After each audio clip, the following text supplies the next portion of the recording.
Hello， 大家好呀，欢迎收看今天的视频。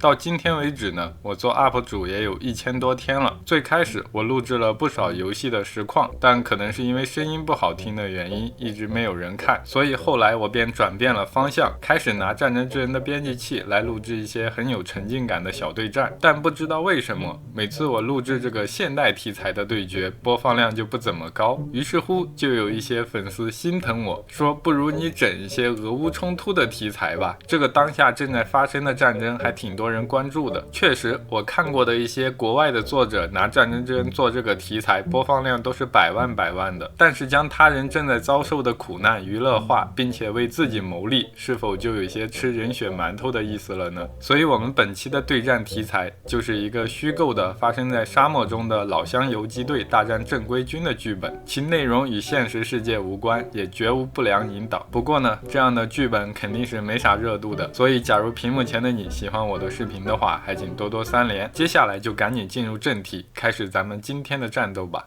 OK， 对战现在已经开始。正规军这边呢，是我们刚才看到的那4种车子会随机刷新6台到地图上。因为是伏击作战，所以在这里我整了个很细节的 IED 在路边，当正规军的车辆经过此地的时候，就会被游击队引爆。然后在道路的两边呢，就会被刷新出来一堆游击队的士兵来袭击这个被掐住了头的正规军车队。这里可以看到这个雌虎步兵战车一次性能拉的人还是挺多的。IED 的爆炸并没有对这些大铁坨子造成什么威胁，倒是这台悍马被炸成了废铁。在老乡团这边呢，我给他们安排了一台锈迹斑斑的 T55， 毕竟游击队也没啥像样的后勤保障，车子锈迹斑斑的才真实。而在 T55 的旁边呢，我还给他们整了个 SPG9 无后坐力炮，这玩意儿打的好像是300破还是多少破，总感觉对雌虎造成不了太大的威胁。说来本次录制中的正规军点子也是够背的。